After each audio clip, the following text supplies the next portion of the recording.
We are now going to warp some text. So the text on a curvy path is more interesting than straight lines would be, but we're going to warp the text to make it look more playful. Warping lets you distort type to conform to a variety of shapes, such as an arc or a wave.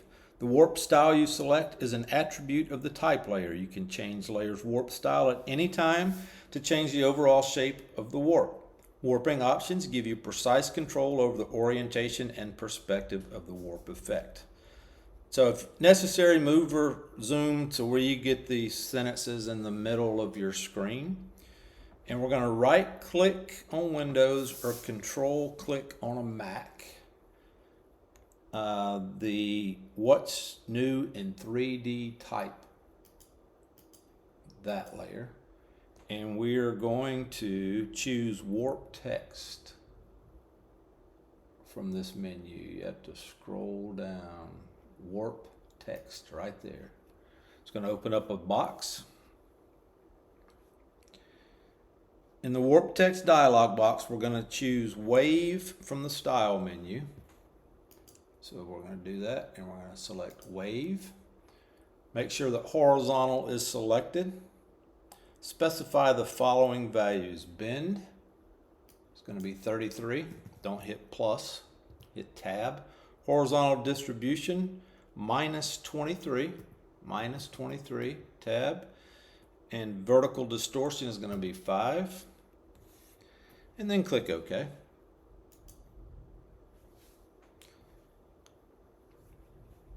Do you want to simulate type wrapping around a beverage can?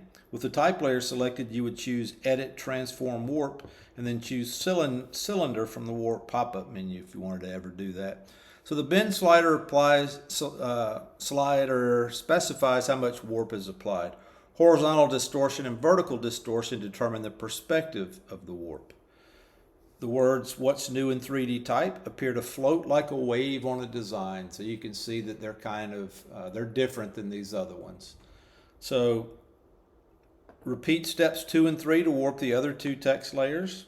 Feel free to try different settings if you want to. If you want to do the exact same ones, you can do that. If you want to do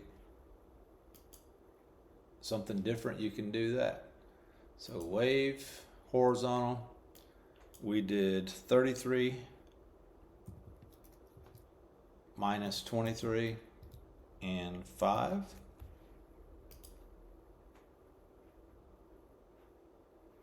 And that's, you can see what it did to this. And then we'll do the same thing on this one. Warp text. I want you to do something different on this one.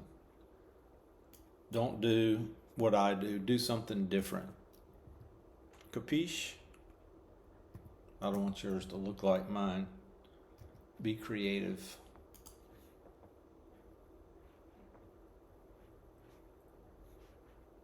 All right, when you look at this text, you can see how there's a little curve right here. That shows you that you've done a warp to it.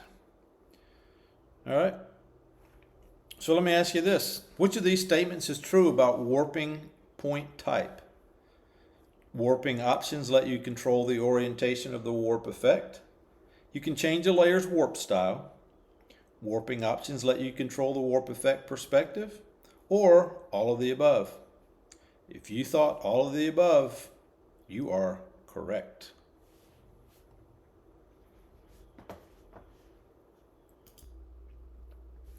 All the text you've added so far has been point type because it's a single line. However, many designs call for a full paragraphs of text. You can add paragraph type and apply paragraph styles. You don't have to switch to a dedicated page layout program for sophisticated paragraph type controls. We're now going to add paragraphs to the design, but first we're going to add some guides to the work area to help you position the paragraphs. If necessary, scroll so you can see the entire top half of the document. We're going to drag a guide from the left vertical ruler, placing it approximately 1/4 inch from the right edge of the canvas. So I'm going to left click with my mouse, and I'm going to drag it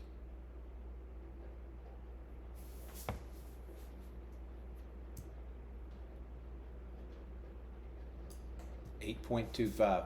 What I did when I got to the edge, I held down the shift key and it got me to 8.25. Now I know it's exactly 1/4 inch. So now we're going to drag a guide down from the top horizontal ruler, placing it approximately 2 inches from the top of the canvas.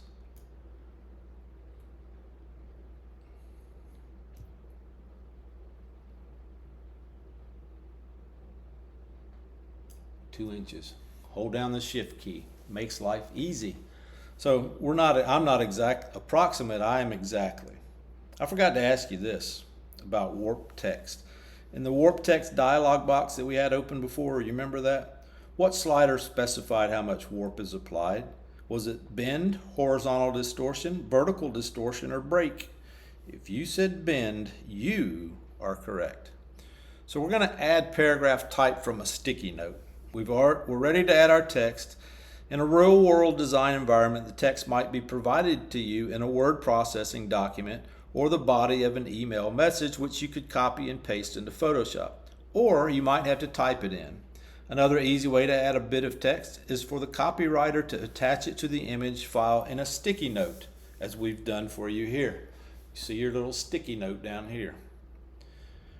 So, position the move tool near the edge of so get on the move tool and position the edge of the yellow sticky note, and when it appears as a black pointer only, double click to open the notes panel. Here's your notes panel over here. You create notes using the note tool, which is hidden when graphics and web workspace is active. You can find the note tool quickly by choosing edit search. However, if you want to collect comments from multiple people, it may be easier to use the cloud-based Share for Review online comment feature. Choose File, Share for Review. So in your notes thing, if yours is like mine, there should be 9 lines of text. I can't see them all, so I'm going to drag.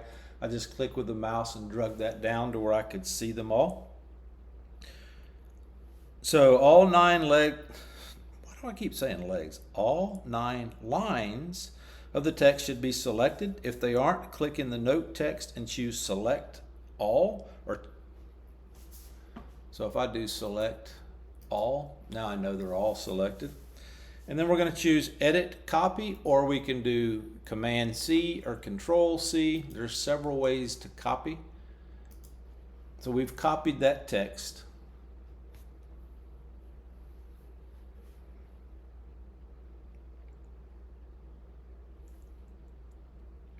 Select the model layer.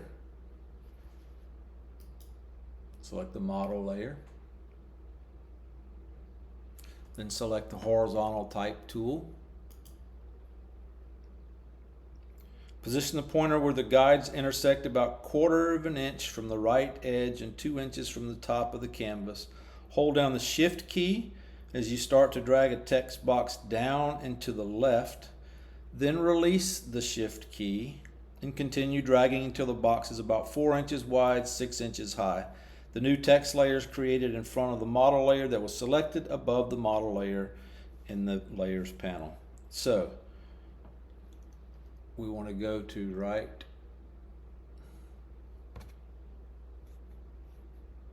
Hold down the shift key.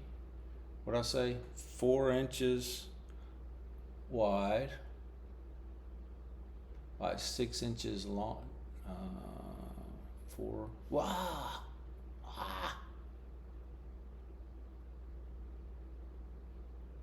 Oh. Don't hold down the shift key because it'll only let you do a square. 4 by 6. What did it tell me to hold down? So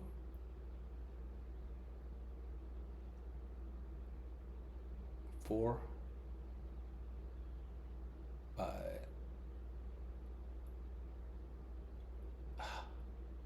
it's bothering me that I don't have it exact.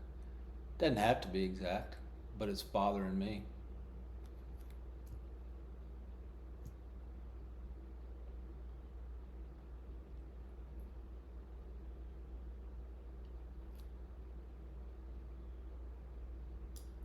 It's just going to have to be there. All right, and then do Command V or Control V or Edit Paste, whichever one you choose. If the text isn't visible, make sure the new type layer is above the model layer. So your new text layer should be above the model layer right here. All right, so now we're going to make some changes.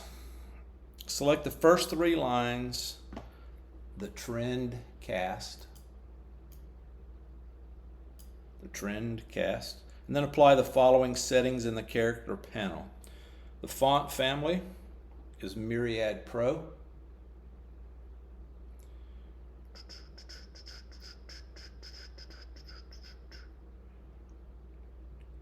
If you paste text and it includes unwanted formatting, you can choose Edit Paste without formatting if you wanted to. Font style is going to be regular. Font size is going to be 70, almost my age, but not quite. Leading is 55. We haven't done any leading yet, but this is leading. Oops. Right now it says auto. We're going to do 55. Press my tab key. Tracking is going to be 50.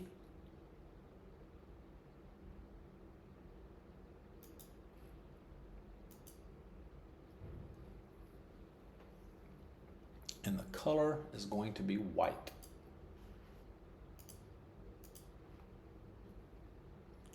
With the text still selected, click the right align text button. Mine's already on right align. If yours was not, do that. And then select just the word trend.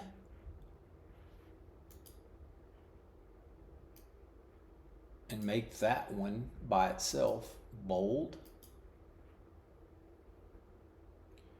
You formatted the title. Now we're going to format the rest of the text.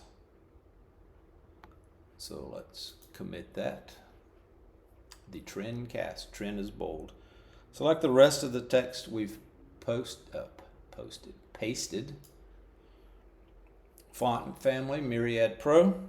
Font style, regular. Font size is going to be 22. Leading is going to be 28.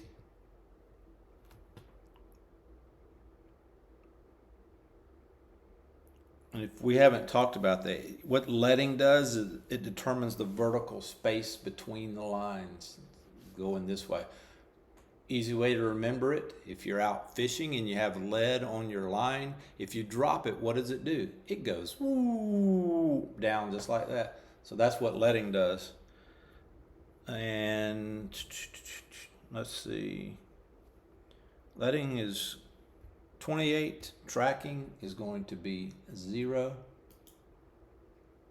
Tracking is 0. Deselect the all caps. We don't want it to be all caps. The text looks good, but it's all the same. We're going to make the headline stand out more. So let's do this. We're going to select what's hot. Besides my wife, what's hot? Some of y'all just went, ew. And we're going to change the font style to bold. And we're going to change the font size to 28.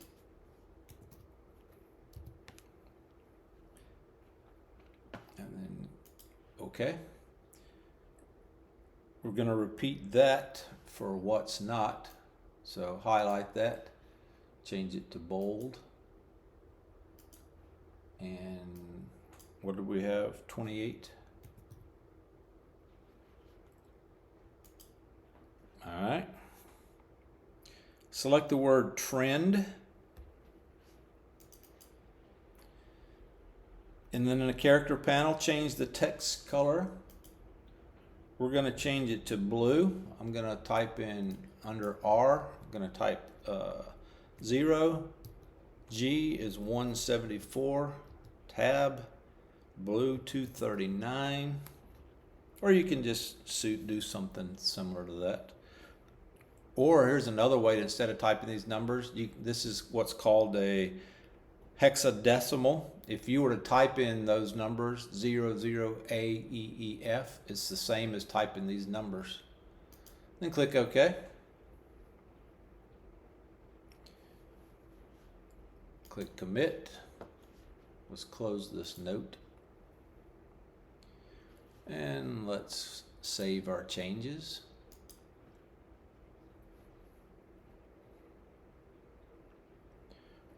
What's that setting that determines vertical space between lines? Was it kerning, letting, or tracking?